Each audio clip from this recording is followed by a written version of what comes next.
Hello, and welcome to the Broadpeak IO series. In this episode, we explain you how to create new streaming live sources. This section will help you make sure that you have set everything up and that your existing media systems and components are correctly configured for your applications to successfully operate with Broadpeak.io. To use your Dash input sources on Broadpeak.io for linear and nonlinear content, they must respect the Dash guidelines specified in ISO/IEC 23009-1 Part 8.4 Live. The expected MPEG manifests must describe a template that uses timestamps. Supported MPD inputs must be structured under a single time period as input source, but multi-period is coming soon.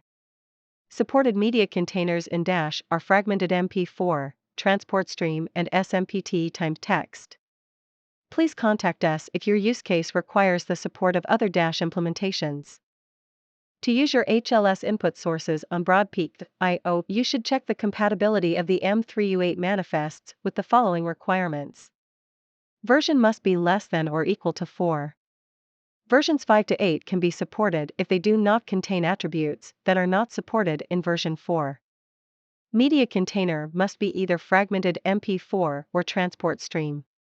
Media and segment must be referenced using relative path URI.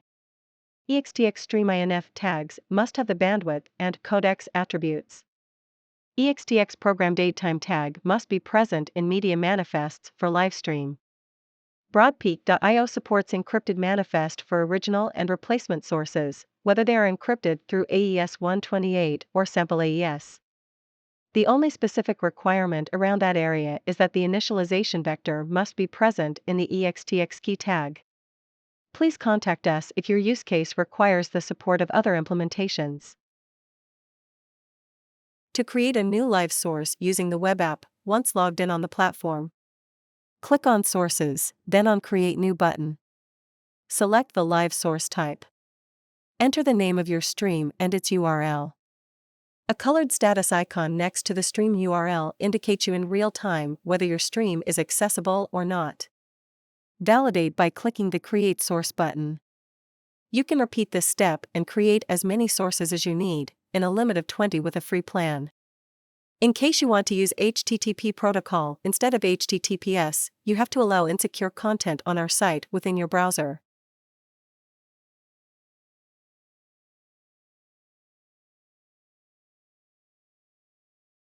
To add a new live source using the API, you can visit our Knowledge Center, go to our API reference page, and make sure to provide your API key.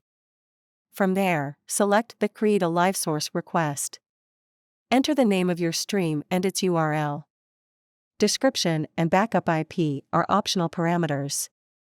The request is automatically composed and correctly formatted on the right in the dark rectangle. Then click on the Try It button to send your request.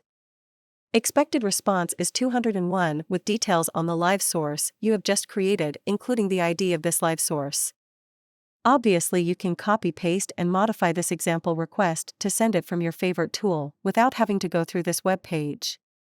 You can go back to the web app to check the creation of this second live in the Sources view. Thank you for watching. In the next episode, we'll see how to create an ad server source.